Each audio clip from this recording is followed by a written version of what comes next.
Oi, turma. Nós vamos falar agora sobre homologia e conceitos relacionados. Então, homologia pode ser definido por o termo homologia como semelhanças entre estruturas de organismos diferentes que possuem a mesma origem ontogenética e filogenética. Então, tem um exemplo aqui mostrando o braço humano. Então, ele está aqui com cores, né? O húmero em azul, o rádio, né? A ulna, cada um com uma cor diferente. E a gente olha, por exemplo, há uma homologia dessas estruturas com as patas, né? Dos gatos e dos cavalos, a asa do morcego, né? E a nadadeira do golfinho. Então, essas estruturas, elas todos são mamíferos, naturalmente, né? Eles têm uma origem filogenética em comum, e esses órgãos, né? Essas posições dessas estruturas, elas são homólogas. Por quê? Porque elas se originaram de uma mesma estrutura ancestral. Essas estruturas podem ter a mesma função ou não, né? Tanto que nós temos aqui o braço com mão, né? Patas, asa e nadadeira, que tem funções diferentes. O outro termo que eu quero introduzir a vocês é analogia. Então, esses termos, homologia e analogia, eles se originaram na morfologia, mas hoje eles são muito empregados em sequências, né? Então, essa aula a gente vai ver mais as sequências, mas para ajudar vocês com a definição. Então, no caso aqui, por exemplo, a asa do morcego e a asa da ave, elas são homólogas, mas se você for comparar essas asas com a asa de inseto, elas não são homólogas. Por quê? Porque a asa de invertebrados, ela tem uma origem de um tecido diferente da asa, né, do morcego ou da ave, que são vertebrados. Então, nesse caso aí, a gente diz que são estruturas análogas, né? Nesse caso, é um exemplo de convergência, que significa que tem a mesma função, mas são estruturas de origem diferente. Então, os conceitos que a gente vai ver nessa aula são, além de homólogo, outros conceitos relacionados com homologia. Então, ortólogo, parálogo e xenólogo. Então, homologia pode ser aplicado, como eu falei, a gene transcrito ou proteína. Então, você diz que duas sequências, né, gênicas ou não, pode ser uma sequência do genoma, né, que não seja codificante, elas são homólogas quando elas são derivadas por aquisição de variação de uma sequência ancestral. Então, essa sequência, ela existia no ancestral, aí houve um processo de especiação, digamos, comparando o homem com o gato, né, como aquela primeira figura. E nesse processo de especiação, né, houve modificação dessa sequência, mas ela derivou de uma sequência ancestral. Então, nesse caso, né, você diz que essas sequências são homólogas. Uma coisa muito importante com relação à homologia, inclusive quando a gente participa de bancas, de teses, de dissertações, a gente vê muito esse erro, falar que é mais ou menos homólogo, ou falar que é 70% homólogo, 80% homólogo. É errado fazer isso. A homologia é homólogo, não é homólogo. Não tem gradação de homologia. Então, você pode dizer que é mais conservado, que tem uma taxa de similaridade maior, tem uma divergência menor, mas você não pode dizer que é mais homólogo, menos homólogo. Isso é um erro crasso que vocês devem evitar. O outro termo é ortologia. Então, ortologia é o termo que a gente usa para genes em organismos diferentes que tenham a mesma função. Então, pelo fato deles estarem em organismos diferentes, no caso aí, quando eu falo em organismos, são táxons diferentes, né? Espécie, subespécie, etc., que são relacionados, né? O gene nos dois tem a mesma função, ou a proteína que ele codifica, mas pode haver variações devido a mutações que ocorreram durante a divergência evolutiva desses organismos. O outro termo é paralogia. No caso da paralogia, são sequências que são homólogas, quer dizer, elas têm uma origem comum, mas que, devido a um processo de duplicação dentro do processo de evolução daqueles grupos, houve em algum momento uma duplicação e uma das cópias desse gene duplicado adquiriu uma outra função diferente, que não aquela função original. Então, no mesmo organismo, genes que são homólogos, mas têm funções diferentes, eles são chamados de parálogos. Esse processo de adquirir uma nova função é chamado de neofuncionalização, né?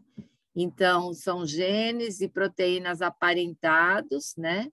Que têm domínios ou assinaturas semelhantes, porém são distintos quanto à função e estão presentes no mesmo organismo. Eu vou dar um exemplo aqui para ajudar vocês a entenderem a questão de ortologia ou paralogia. Então, o que é que nós temos aqui? Um exemplo da evolução das globinas. Então, eu tenho aqui uma globina ancestral, né? Aqui, nessa base, e aqui onde está esse ponto negro, aqui esse dot preto, houve uma duplicação. Então, nesse momento em que houve a duplicação, parte dos descendentes desse gene se modificou, adquiriu outra função. Então, antigamente, os nossos ancestrais só tinham um tipo de globina. E hoje, o que nós temos, né? Nós temos a alfa, a beta, a mioglobina, etc. Então, o que aconteceu? Cada vez que houve um evento de especiação, gerou um tipo de globina diferente, com uma capacidade diferente de carrear, né, oxigênio. Então, o que aconteceu? Né? Aqui nós temos, por exemplo, nos amniotas, né, esses 4 tipos de globinas, mas a alfa-globina dos amniotas e a alfa-globina dos anfíbios, elas são ortólogas. Por quê? Porque as duas têm a mesma função. Em compensação, comparando a alfa-globina com a beta-globina dentro do mesmo organismo, eles são parálogos. Por quê? Embora eles tenham uma ancestralidade em comum, né? Eles têm funções diferentes. Isso é fácil ver aqui também. Então, todas essas globinas, elas são homólogas, né? Aí, mostrando aqui o sapo, a galinha e o camundongo. Todas as alfas são ortólogas, mas se eu comparar a alfa com a beta do mesmo organismo, no caso aqui o camundongo, elas são parálogas, né? Então, nesse momento em que houve essa neofuncionalização, né, esses descendentes das alfa-globinas deixaram de ser ortólogos e passaram a ser parálogos dessas beta-globinas. Aqui um outro exemplo, nesse caso aqui, mostrando um exemplo de analogia junto. Então, aqui é a mesma coisa, no caso das histonas, em vez de ser as globinas, a histona H1. A histona H1, ela tem mais de um tipo, ela tem H1.1 e H1.2. Então, em algum momento, ocorreu uma duplicação ao longo da evolução e gerou, né, 2 tipos de histona, H1 e H2. E aqui está mostrando humano e chimpanzé.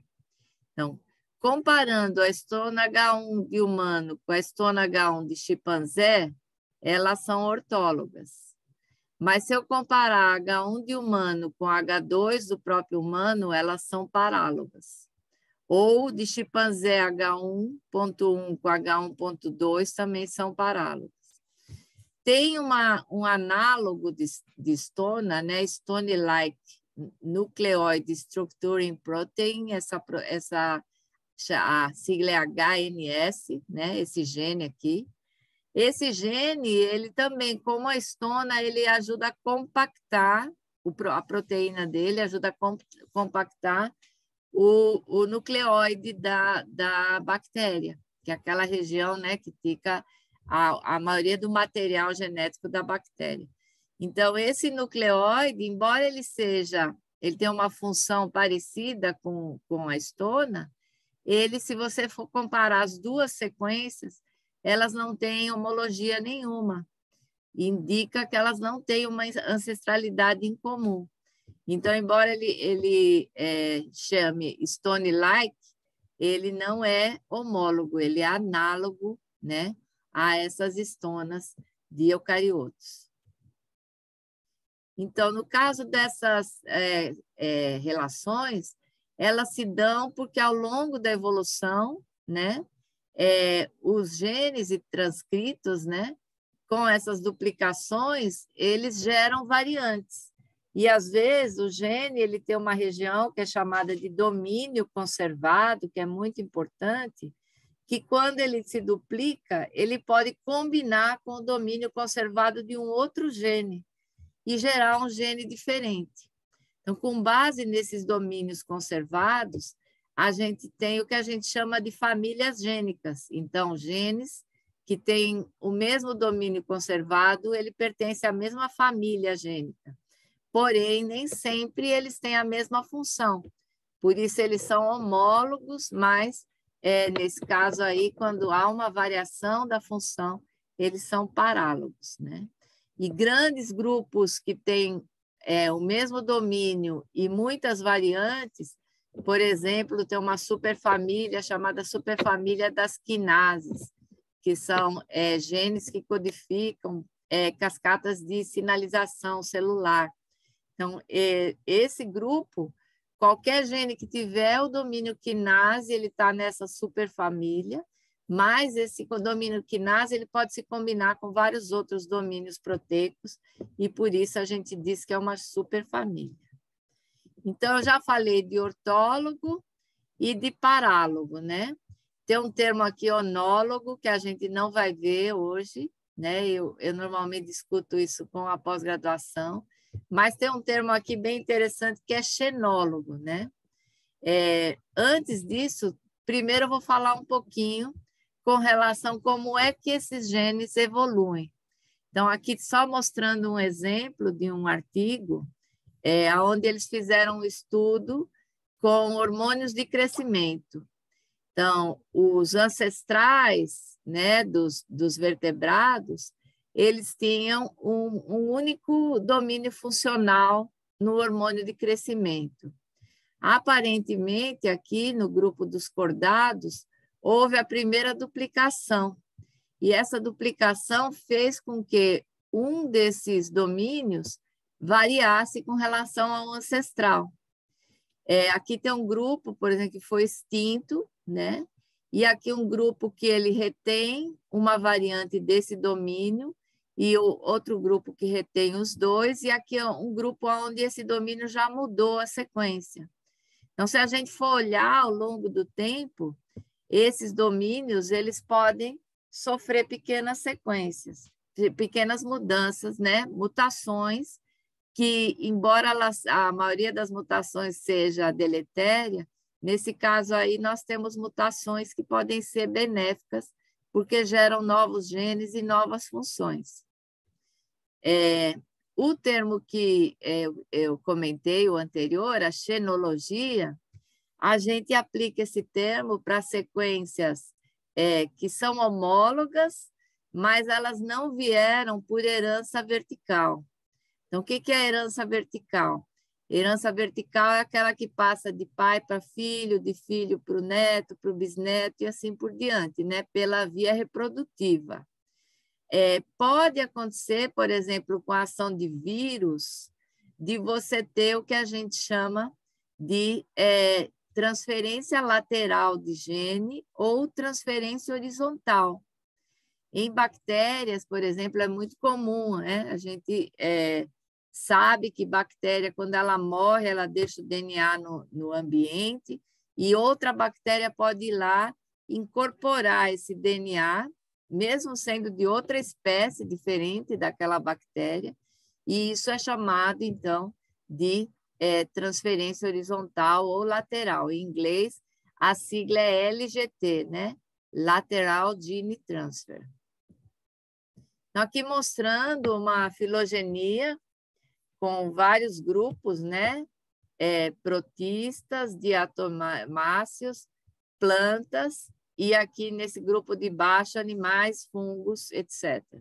Então, se a gente for ver, um dos eventos, por exemplo, de transferência foi a incorporação das mitocôndrias nos eucariotos. Então, nosso ancestral lá atrás, que incorporou, então, a gente tem esse genoma das mitocôndrias, né, que é extranuclear, isso é um exemplo clássico de transferência lateral.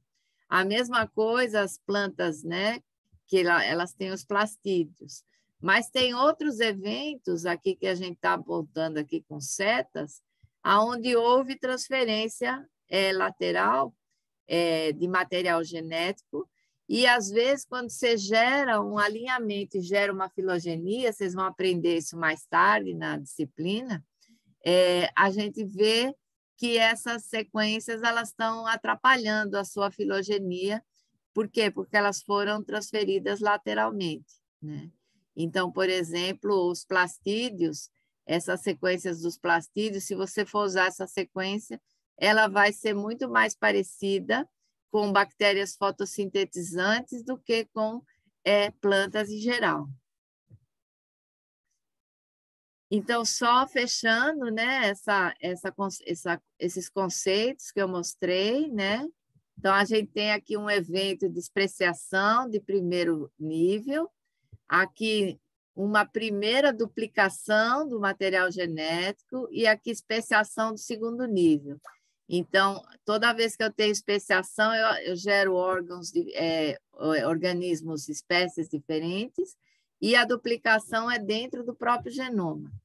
Então, esses eventos, né, que estão por trás do aparecimento, né, de ortólogos, parálogos e xenólogos, né? Então, o ortólogo é o mesmo gene, mesma função, em espécies diferentes, então o gene ficou conservado, né? Parálogo é o gene, ele tem uma origem comum, mas ele modificou a função. Então, às vezes, você tem vários genes com funções diferentes, mas que eles têm algumas regiões em comum. E o xenólogo é aquele onde houve transferência horizontal, né, entre uma espécie e outra. Esse tipo de análise de evolução de genes e proteínas é objeto da evolução molecular, tá? A evolução molecular ela pode ser inferida em termos de organismos, em termos de táxons, ou seja, espécies, gêneros, famílias, etc., mas também da função do gene, né? Então, nesse caso aqui, está mostrando, né, a estrutura tridimensional de globinas de diferentes vertebrados aqui, né? Como é que dá essa neofuncionalização, essa especiação? Então, uma das formas é o que a gente chama de duplicação segmental. Então, você tem aqui essa região aqui no cromossomo, digamos que você tem aqui 4 genes, A, B, C e D. Então, houve aqui uma duplicação de C, aqui C aparece 3 vezes, e aqui C não duplicou, mas D aparece 4 vezes. Então, o que acontece aqui? Essas cópias que estão extras, digamos aqui de C, onde tinha um só, vai ter 3, elas podem ser silenciadas por mecanismos epigenéticos. E aí, uma vez que elas não estão se expressando, elas acumulam mutação ao longo do tempo, né? centenas, milhares, milhões de anos, elas acumulam mutações. E, em algum momento, ela pode ser reativada, né? Então, em muitos casos, você vai ter aí genes quebrados, pseudogenes, mas você pode ter também variantes de genes com novas funções. O outro mecanismo é quando duplica o genoma todo. Esse é chamado, a sigla é WGD. WGD significa em inglês duplicação do genoma completo, né? Whole Genome Duplication. Então, o que acontece aqui? Então, houve uma poliploidia, né? A palavra que a gente conhece mais, poliploidizou. Então, aqui tinha esses 10 blocos aqui gênicos e duplicou a primeira rodada de poliploidização. Com o tempo, parte desses genes vão ser perdidos, porque eles são deletérios ou eles ficam inativos, né? E pode haver várias rodadas, né? Nesse caso aqui, uma segunda rodada, outro fracionamento, né? Ou seja, perda de regiões, terceira rodada, e aqui na situação final, no caso aqui desse trabalho, que é um trabalho de revisão, o que acontece? Você tem regiões aqui duplicadas, regiões triplicadas, mas tem regiões que aparecem uma vez só, né? Então, essas regiões que são duplicadas, elas tendem a formar parálogos, né? Porque você tem várias vezes o mesmo gene em posições diferentes do genoma. Então, aqui só mostrando essa neofuncionalização, como é. Então, aqui um gene ancestral com uma função ancestral, ele duplicou. Então, aqui uma das situações é que um deles pode ser bloqueado e perder a função, né? Ou ele pode se combinar com uma nova função, com outro gene adquirir uma nova função, né? Aqui você tem parte do gene que modificou, ele não funciona tão bem, isso chama de subfuncionalização. Aqui não aconteceu nada, ele só duplicou, manteve a mesma situação, né? Conservou a mesma situação. E aqui você tem uma das cópias adquirindo uma nova função, né? Nesse caso aqui é neofuncionalização. Esses termos, né? Ortologia e paralogia, principalmente, eles são super importantes para quem trabalha com bioinformática. Então, inclusive, vocês vão ter uma aula específica de bancos de dados, mas só aproveitando essa explicação, eu queria dizer que existem bancos e ferramentas importantes para a identificação de genes ortólogos, né? Aqui tem alguns desses bancos, eu coloquei no PDF, vocês podem clicar e abrir os bancos, né? A gente usa, inclusive, essas análises.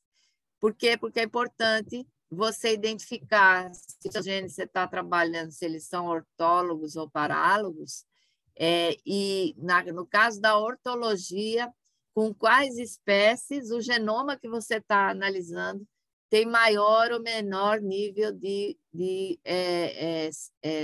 número de genes ortólogos, né? Então, isso é uma coisa bastante importante. Por que isso é interessante, né? Quais são as aplicações, né? Então, predição de função de gene, né? Verificação de função de gene, quer dizer, descobrir para que o gene serve, qual a função dele, da proteína, né? Filogenômica, né?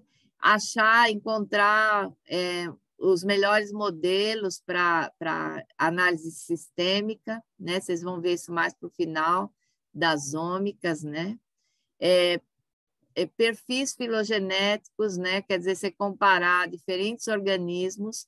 Se você usar parálogos e comparar diferentes organismos, você vai estar cometendo um erro grave, você tem sempre que usar ortólogos, se você quer fazer essas comparações, né? Avaliar ganho e perda de determinados genes e proteínas, né? Diretamente relacionado com funções fisiológicas, né? Com capacidade de sobreviver a determinadas condições, né? Datação da origem de genes, né? Que chama de filoestratigrafia, a filoestratigrafia é um trava-língua, né? Ela pode ser feita usando uma análise de genômica comparativa chamada de LCA, que a gente faz essa análise. LCA significa Latest Common Ancestor, quer dizer, por exemplo, você pegar todos os organismos amniotas e você identifica um gene que você acha que tem importância, né, nessa via, né, da formação da placenta, por exemplo. Você pode pegar esse gene e correr todo o banco e descobrir na árvore filogenética enorme, né, de todos os organismos, quem é o ancestral que tinha esse gene, de onde apareceu esse gene ao longo da evolução, né? E identificar genes que são restritos a determinados grupos taxonômicos, né? Genes e proteínas. Por exemplo, em bactérias é bem legal, porque bactérias você pode usar para biorremediação, por exemplo. Então, é interessante que determinados genes associados, sei lá, com degradação de metais pesados, petróleo, etc., biosurfactantes, como a gente chama, que você identifique em que grupos esses genes estão e ver se eles são potenciais candidatos para esse tipo de ensaio de biorremediação. Então, era essa a explicação que eu queria dar, né? É uma aula bem nova, diferente para vocês. Eu espero que vocês tenham gostado.